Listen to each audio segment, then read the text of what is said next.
Halo, oke oke, bentar ya. Emang kalau namanya sini. Iya, pertanyaannya hilang. Iya, coba nanti ditulis lagi ya, Mbak. Kok Have, mati ya? iya tadi mati, Mas. Ya Allah, namanya sinyal ya, Mas ya. Enggak, banyak, serius banyak.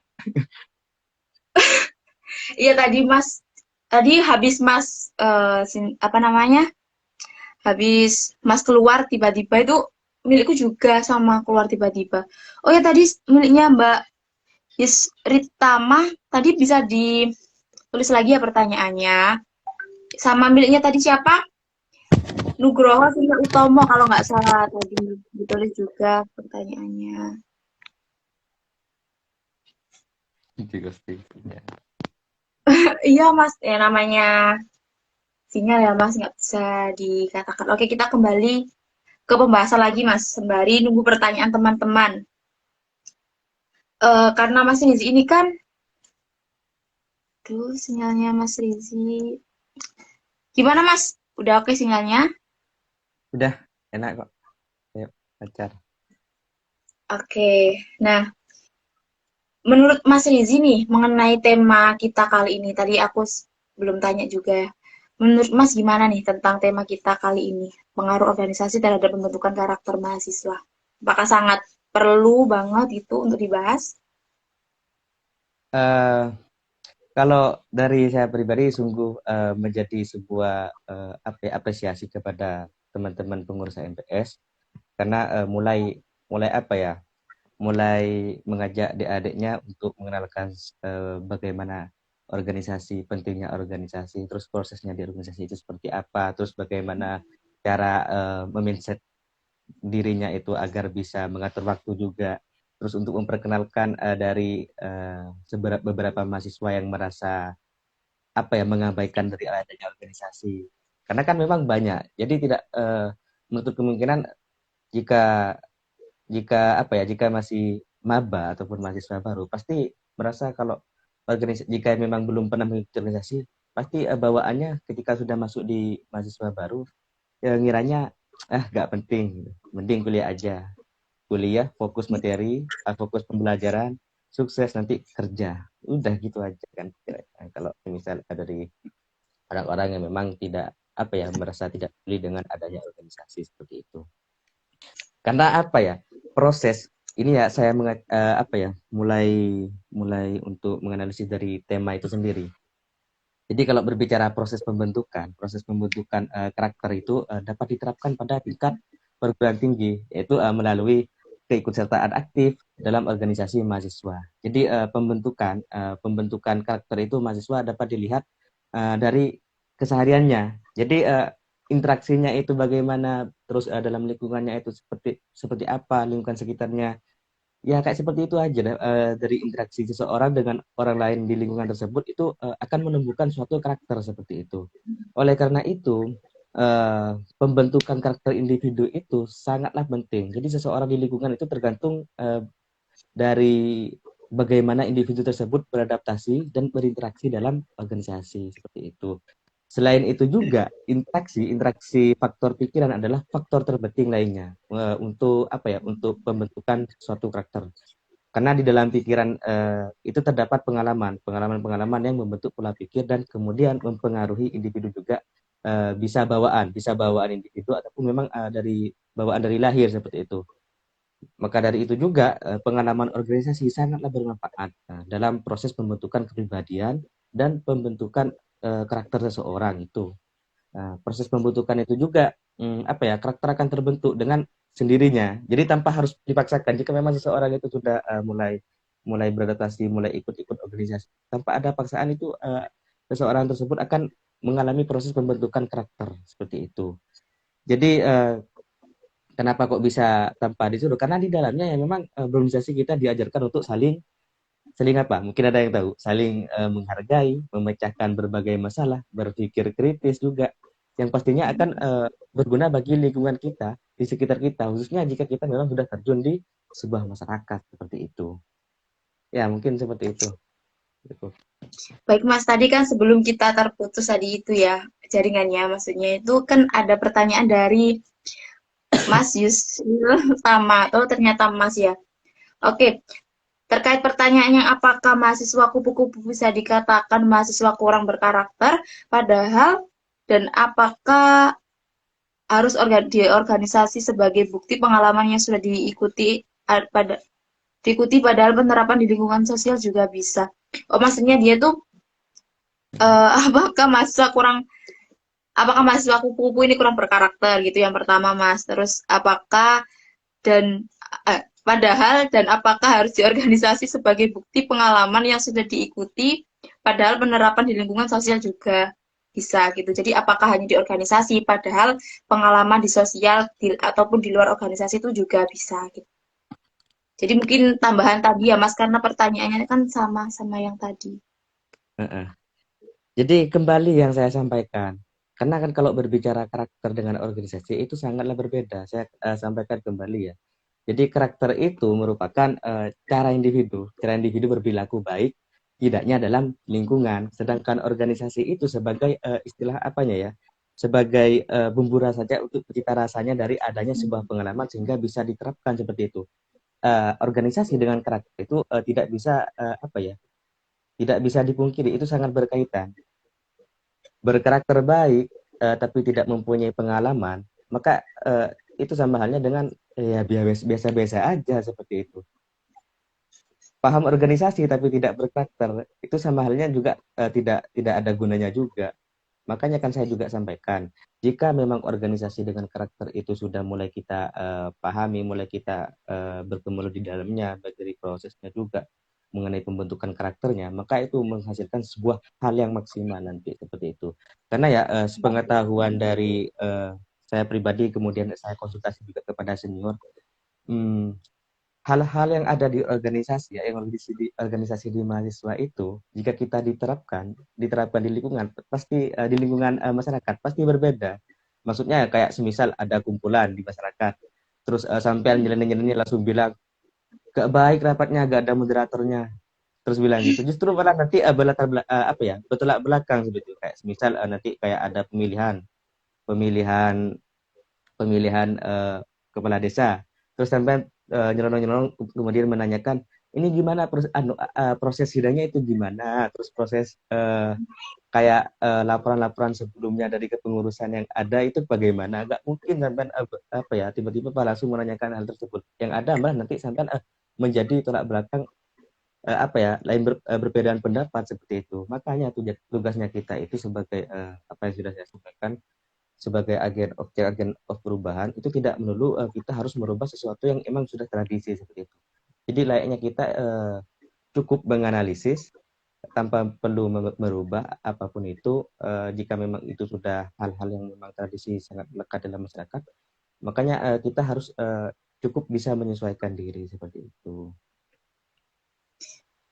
Baik Mas, ini kita lanjut juga pertanyaan dari Lana Jaipun.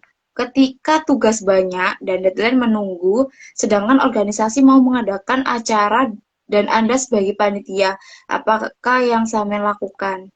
Mungkin ini kayak terkesan tips gitu ya Mas ya. Meminta tips dari Mas Rizi mengenai kalau semisal lagi ada kepanitiaan, terus banyak tugas dan juga deadline-nya mepet, terus apa yang Mas Rizi lakuin gitu.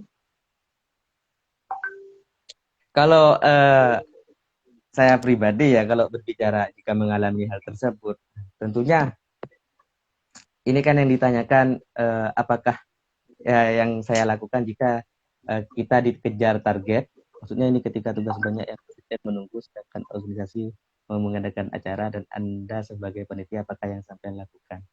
Ini kan mungkin jika memang seseorang masih sebagai pengalaman pertamanya menghadapi hal tersebut, tentunya merasa khawatir. Pasti yang ada dalam pikirnya, gimana saya nanti kalau nggak lulus? Gimana kalau saya nanti nggak ikut perkuliahan? Gimana nanti kalau saya nanti nggak bisa apa ya, nggak bisa nimbrung masalah ketinggalan materi seperti itu. Pasti yang ditakutkan hal seperti itu seperti itu. Jadi kalau saya pribadi, jika memang sudah mengalami hal, jika yang dihadapi sudah seperti itu, maka pilihan saya itu bukan lantas saya malah masuk masuk masuk di kuliah kemudian saya tinggalkan organisasi, tidak hanya itu juga, tapi melainkan melalui prosedur yang ada, karena kan memang kita ada di kampus perkuliahan, tidak apa ya, tidak tas tanpa adanya izin kita, maksudnya tanpa ada mau beralasan apapun tidak akan diberikan izin, pasti kan ada apa ya, akan apa ya, akan ada istilahnya itu eh, apa, kalau merasa anu itu, kalau masalah perizinan itu biasanya kan dari dosen itu kan ada yang memang sangat tidak suka kepada mahasiswanya yang memang aktif di organisasi, sehingga delay dalam masalah perkuliahannya gitu. Kayak seakan-akan tidak ada toleransi. Namun beda halnya jika kita ranahnya pergi ke masalah ke masalah kayak kampus khususnya yang ada di HMBS ini, di ada HMBS, kita memang dibentukkan tersebut. Tentunya itu pasti ada toleransi dari beberapa dosen, bahkan itu sudah menjadi kewenangan dari Kaprodi itu sendiri gitu. Karena yang memang acara yang dilaksanakan itu sendiri memang acaranya dari prodi psikologi seperti itu. Contoh kasarnya hal seperti itu. Namun beda lagi jika kita memang dihadapi oleh acara yang memang bukan dari kampus, kayak acara dari organisasi eksternal, kemudian kita dihadapkan dengan kampus, tentu itu sangatlah jadi apa ya, keambiguan bagi kita, sehingga kita seakan-akan uh, merasa apa ya, merasa biasanya kalau teman-teman itu membiarkan dirinya itu, biarlah untuk kuliah gampang gitu. Jadi mending fokus di organisasi dulu, karena acara yang mau diikuti itu kan tidak akan ada lagi seperti itu. Jadi hanya sebatas satu periode. Contohnya kan seperti itu. Maka sikap yang harus kita lakukan kan mungkin kita, jika memang saya pribadi ya, kalau memang mempunyai menghadapi hal tersebut, tentunya merasa uh, gak ada cara masalah ketertinggalan dalam suatu materi. Tidak ada ceritanya kita fokus di organisasi kemudian kita tidak lulus. Itu kembali lagi tergantung kepada diri kita masing-masing. Gitu. Karena yang saya alami selama saya aktif di organisasi, tidak pernah saya merasa ada masalah dengan ketidakhadiran seperti itu. Karena kita kuliah bukan di Jepang, kuliah di Indonesia. Jadi toleransi itu masih ada itu. Jadi jika kita memang mengikuti prosedur yang ada, memberikan surat izin seperti itu. Tapi kan dari saya pribadi memang lebih menyondongkan di organisasi gitu. Tapi bagaimana saya sendiri itu ikut di organisasi, di acara organisasi, sekiranya tidak rugi juga di dalam perkuliahan, dengan cara apa? Memberikan surat izin seperti itu. Kemudian tidak lupa juga konflik kepada teman-teman yang mengikuti perkuliahan, sehingga tidak ketinggalan dalam masalah materi seperti itu. Itu aja sih kalau, menurut saya, jika bisa misal menghadapi hal tersebut gitu. Karena ya memang jujur saya nggak pernah bermasalah dengan dosen siapapun, tiba-tiba masalahnya mengenai ketidakhadiran sampai melebihi 4 kali pertemuan, nggak pernah gitu. Hmm. Oh ya Mas, ini terkait pertanyaan dari YSR Ritama. Ini kan tadi yang mengenai mahasiswa kupu-kupu, kalau nggak salah. Ya, mengenai pertanyaannya Mas Nyadi tadi kan mengenai mana ya tadi pertanyaan? Oh, apakah mahasiswa kupu-kupu bisa dikatakan mahasiswa kurang berkarakter? Ini mungkin jawabannya Mas Rizi mungkin belum ditangkap sama dia, mungkin bisa sedikit diperjelas aja. Yang pertama, apakah mahasiswa kupu-kupu bisa dikatakan mahasiswa kurang berkarakter? Menurut Mas Rizi? Uh, apa ya? Jadi mahasiswa kupu-kupu itu bukan lantas bukan sebagai menjustifikasinya, maksudnya dicap sebagai mahasiswa yang kurang berkarakter. Karena kan seseorang yang tidak berorganisasi, bahkan orang tua yang tidak sekolah itu masih mempunyai karakter itu. Jadi gak ada ceritanya seseorang itu tidak mempunyai karakter, pasti mempunyai karakter. Cuma di balik karakter tersebut itu ada istilahnya kan, tadi juga saya jelaskan. Kalau karakter itu kan memang merupakan cara individu berperilaku, baik tidaknya dalam lingkungan, dalam satu situasi lingkungan tersebut seperti itu. Jadi ya bukan lantas mahasiswa kupu-kupu tidak berkarakter. Kalau jika memang mahasiswa kupu-kupu tidak berkarakter, tentunya kan kayak apa ya? Pasti berkarakter.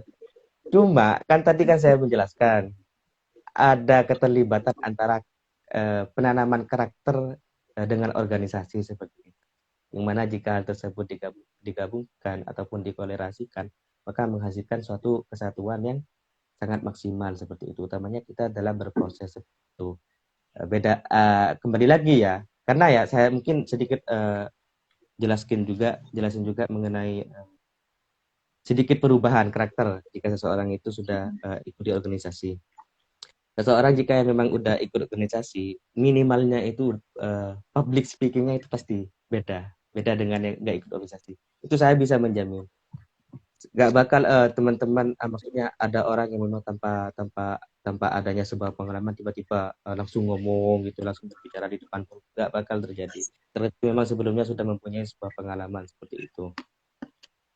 Karena ya memang kalau berbicara pengaruh yang signifikan itu, istilahnya kalau dari saya itu M3, mengatur waktu, menyelesaikan masalah, melihat peluang. Itu yang menjadi sebuah karakter dari seseorang yang udah berorganisasi. Mengatur waktunya ya kita sudah bisa, sudah terbiasa gitu, apa ya, mengatur waktu. Maksudnya jika kita sudah dihambatkan atau dipermasalahkan dengan waktu yang berbenturan dengan acara-acara yang sama seperti itu. Terus mulai dari penyelesaian masalah, beda. Penyelesaian masalah itu beda juga, berbicara tentang konsepnya juga. Terus berbicara tentang melihat peluang juga. Saya pernah apa ya, menemukan salah satu mahasiswa ini, sedikit cerita. Pas waktu itu ya, kebetulan teman saya itu seangkatan juga. Bukan saya apa ya, merendahkan, enggak, bukan lantas menganggap kalau kalau orang yang tidak berorganisasi itu derajatnya, itu bukan sebuah penilaian seperti itu. Itu kembali kepada diri kita seperti itu. Kebetulan pas Baik, waktu itu Mas. juga saya akan berbicara mengenai UKT. Terus saya tanyakan, kan saya sendiri udah UKT toh, udah apa pengajuan keringanan UKT. Kebetulan kan saya keringanan UKT dari 1.800.000, kemudian ke 1 juta, terus kemudian ke 400. Kemudian saya tanya ke teman saya, kenapa sampai kok nggak ikut pengajuan keringanan UKT? Ya gak enak aja, saya gak mau merasa miskin. Nah, itu sedikit hal yang memang perlu kita apa ya, kita benahi bareng-bareng. Tentunya kan dari mindset orang tua kita juga ada yang berpikiran gak perlu minta beasiswa, minta apapun karena biar bermanfaat. Hal itu perlu kita aja berdiskusi bareng, benahi bareng. Gak ada ceritanya ilmu yang gratis gak bakal bermanfaat kok. Tentunya kita kan dalam suatu kayak lagi ngobrol-ngobrol kayak gini, diskusi, pasti ada anunya. Jika memang semuanya bayar, tentunya dari teman-teman semua mengadakan hal-hal kayak gini, kumpulan ini pasti ditarik kan nanti dari HMBS gitu. Jika memang mindsetnya seperti itu, mengadakan kumpulan, ayo teman-teman yang mau ikut silakan bayar 2 ribuan, pasti gitu. Oke, Mas, aku lanjut baca pertanyaan ya. Ini ada juga pertanyaan dari Nuk Nugi. Ada statement bahwa karakter yang baik tidak hanya ikut organisasi dan juga kuliah. Pertanyaannya, karakter seperti apa yang mau dibentuk saat didapat di organisasi atau kuliah? Gitu, Mas. Karakter Karakter ya. seperti apa? Barusan mungkin ya saya agak apa jelasin lagi. Jadi itu yang ditanyakan mengenai karakter, bentuk karakter yang terjadi saat perkuliahan seperti itu, atau mungkin Ya, mungkin kuliah dalam bisa dijawab langsung singkatnya, karena menurut saya juga pertanyaan itu sama seperti yang tadi jawabannya ya, Mas ya. Nah, Mengenai lebih bisa public speaking, orang yang nah, ikut organisasi juga. iya, jadi implementasinya itu nilai-nilai karakter dalam kehidupan sehari-hari, entah dalam aspek religi ataupun sosial dalam sebuah organisasi ataupun yang ada dalam lingkungan kampus. Itu aja sih kalau berbicara karakter-karakter yang terbentuk dalam diri kita seperti itu. Sempat juga saya singgung juga kayak public speaking gitu. Itu justru berbeda. Oke, Mas. Ini pertanyaan dari Intan Permatasari sepertinya. Tips dong, Kak, yakinin diri buat ikut kepanitiaan. Gitu. Tips nih dari Mas Tips Rizi. kalau bicara jadi kepanitiaan atau ikut kepanitiaan, gimana? Tips buat yakini diri. Jadi dia tuh ingin dirinya yakin agar bisa ikut kepanitiaan gitu, Mas. Hmm.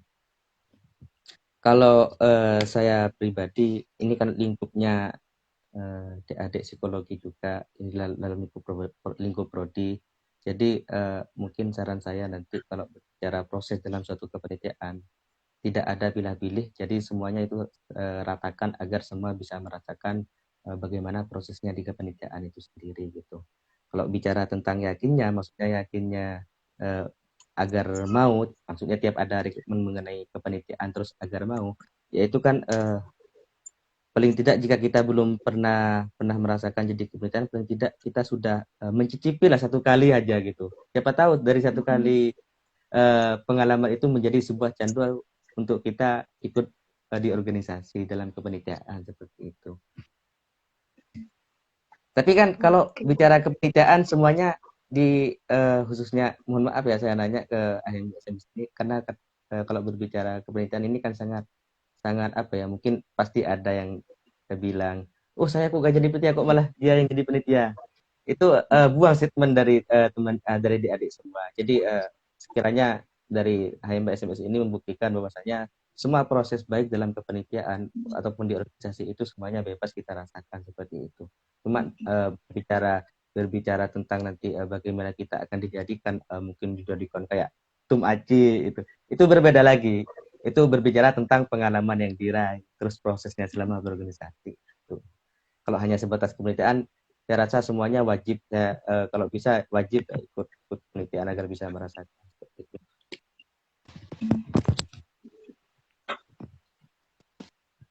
Oke, Mas, ini ada pertanyaan juga sama dari Encut juga. Saat mengikuti organisasi, apakah karakter leadership itu juga diperlukan, Mas? Dan bagaimana cara mengembangkannya ketika masuk organisasi tersebut?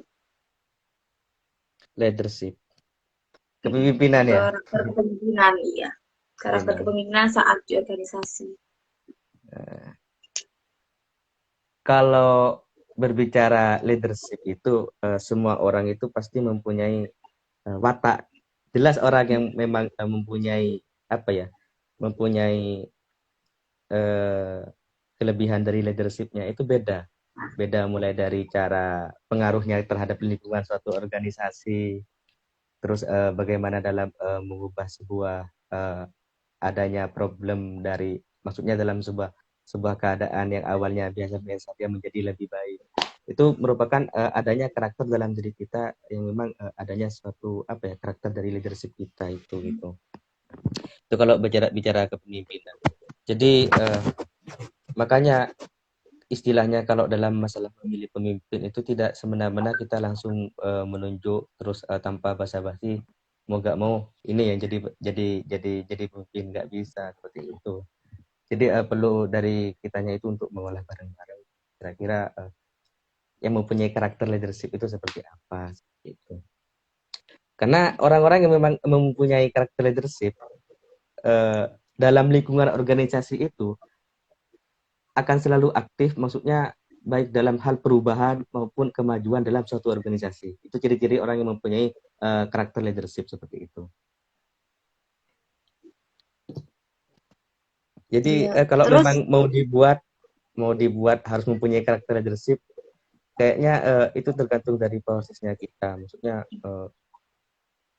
tapi tidak dengan cara oh ya saya harus mempunyai karakter leadership jadi mau gak mau saya harus mempunyai suatu perubahan merubah organisasi ini dari A menjadi B, itu bukan gitu. Itu cetaknya apa ya, tercetaknya sebuah karakter leadership itu sejauh mana pengalaman kita dalam berorganisasi seperti itu. Namun di samping itu juga yang menjadi tolak ukurnya sejauh mana juga kita dalam sosialnya, dalam masalah karakter baik dari etikanya juga. Itu bisa dilihat kalau seseorang yang mempunyai karakter leadership seperti itu. Iya, itu ini aja yang saya sampaikan. Semisal ada ya feedback, silakan nggak apa-apa tanyakan gitu. Karena oh jujur, iya, saya pribadi, kenapa kok kemarin sempat nanyakan ke Zhao, kenapa kok malah tidak milih Meet atau Zoom? Karena kalau kayak gini seakan-akan saya cuma ngomong berdua gitu, yang lain seakan-akan kayak jadi Mm-mm. komentar-komentar gitu. Jadi kalau saya pribadi kan sudah bisa menyesuaikan gitu. Yang mana pas awal-awalnya pandemi kan saya juga merasakan bagaimana masuknya ngisi pas waktu maba itu ngisi materi cuma ngomong-ngomong sendirian, lebih fairnya tidak bisa berkumpul-kumpul sama adik-adik beda pas waktu offline itu. Jadi sangatlah beda Iya, gitu suasananya seperti itu. iya, Mas. Baik, ini juga ada tambahan juga dari yang bertanya tadi. Dan karakter leadership seperti yang karakter yang baik, karakter leadership yang baik menurut Mas Rizi itu yang seperti apa sih? Karakter leadership yang baik itu yang pertama itu bukan mensejahterakan anggotanya, tapi mensejahterakan masyarakatnya, istilahnya warga psikologis. Misal Dek Tumaci itu jadi bahkan Dek Tumaci Aci itu kan jadi eh, apa ya ketua HMPS. Kalau memang mempunyai karakter leadership yang hal yang paling yang dipikirkan itu warganya seperti itu. Itu ciri khas yang memang sangat benar-benar kita dapatkan untuk menganalisis seseorang apakah itu memang mempunyai karakter leadership yang baik gitu. Itu juga menurut saya mungkin dari beberapa teman-teman saya itu pasti juga merasa apa ya sependapat seperti itu juga gitu. Jadi gak ada ceritanya maksudnya kayak pengurus pengurus lapar terus kemudian warganya lapar terus memilih pengurusnya yang dikasih makan.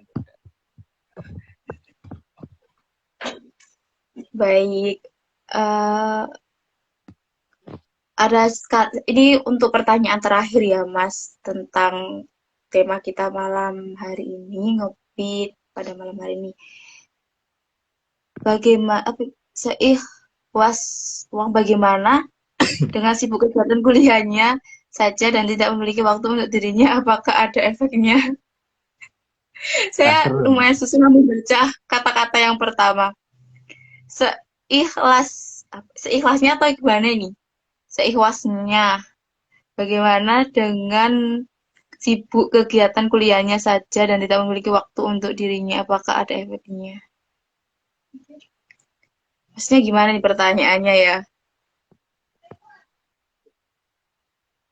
Oh mungkin itu Mas, kayak dia tuh masih sibuk kuliahnya, terus juga gimana kalau mau ikut organisasi sama si kesibukan kuliah aja masih belum bisa ngatur gitu mungkin. Mungkin seperti itu sih Mas. Oh iya, sebelum aku mengakhiri percakapan kali ini ya Mas, aku mau tanya sekali lagi ini pertanyaan terakhir dari aku. Bagaimana menurut pendapat Mas Rizi mengenai mahasiswa yang aktif organisasi, tapi tidak ada perkembangan dalam dirinya karena dia terlalu mementingkan organisasi tanpa menghiraukan kuliahnya yang merupakan kewajiban utama.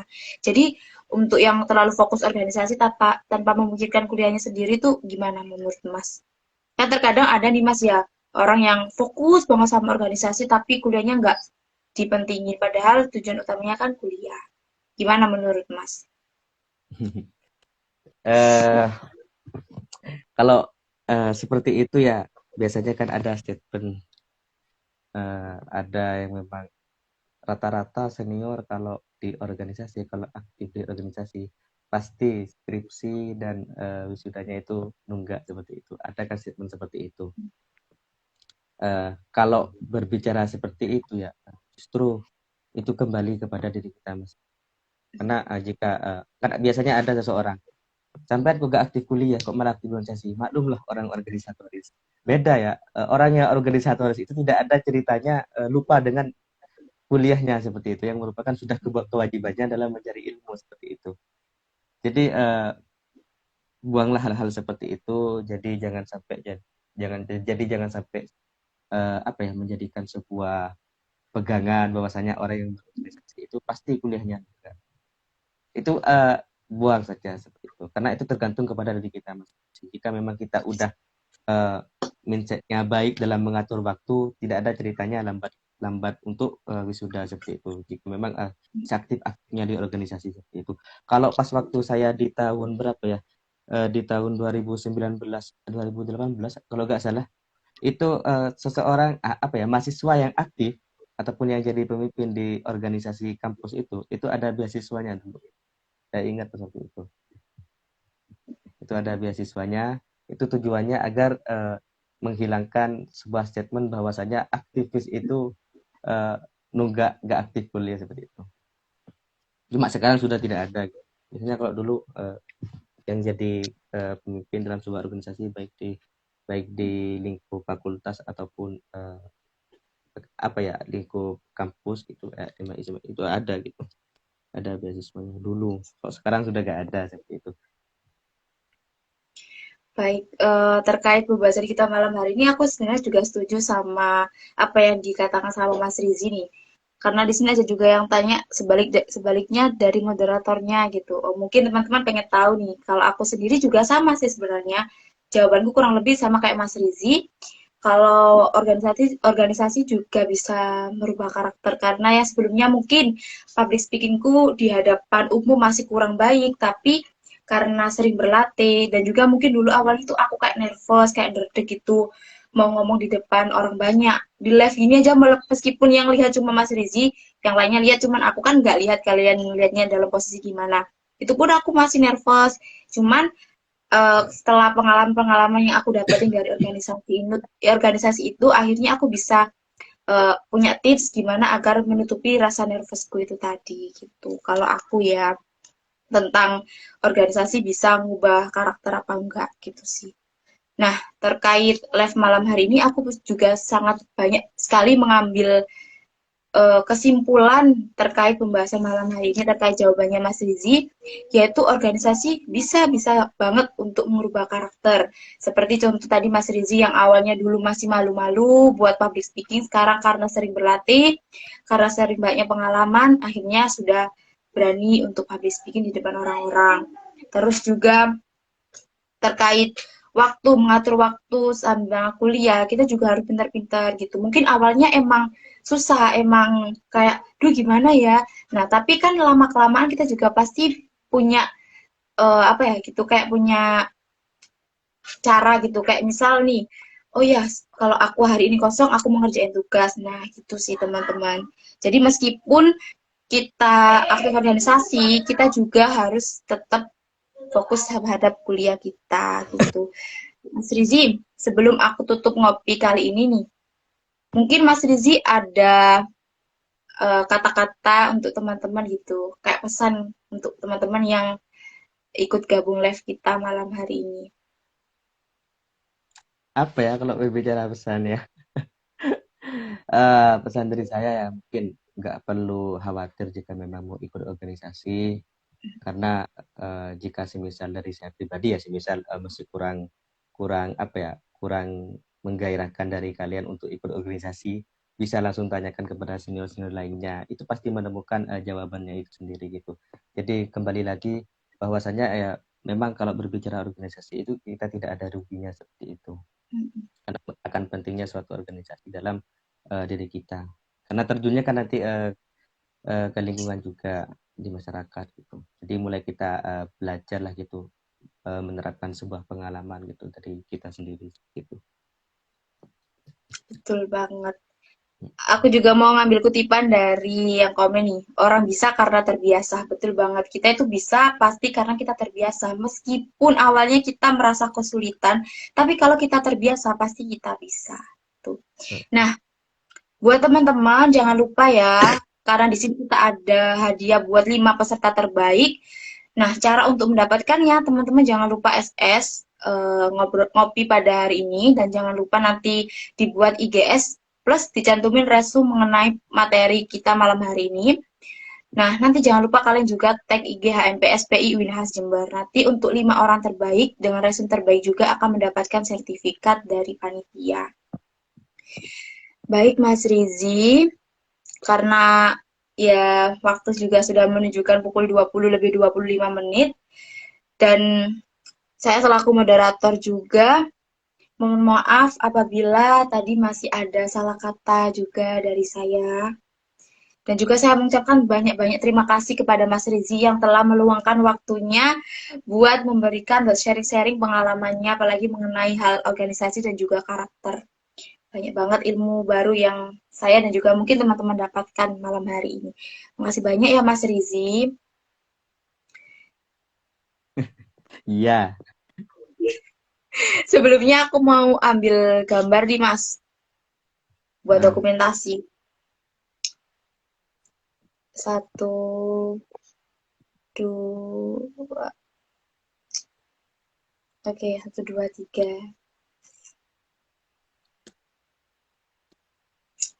Udah Mas Rizi. Sambat rapopo penting jok lali sholat sip. Kata-katanya juga sangat mantap sekali. Bener, sambat gak apa-apa ya Mas ya. Yang penting jangan lupa kewajiban buat sholat. Siap. Baik Mas Rizi, selanjutnya saya izinkan Mas Rizi untuk bisa meninggalkan live pada malam hari ini. Dan sekali lagi saya ucapkan terima kasih banyak buat Mas Rizi ya. Mohon maaf banget Mas, tadi sempat ada kendala-kendala gitu. Mohon maaf ya Mas. Terima kasih Sama-sama. juga tadi udah berusaha memberikan yang terbaik. Heeh. Jadi saya sampaikan juga terima kasih atas kepeduliannya dari teman-teman HMPS.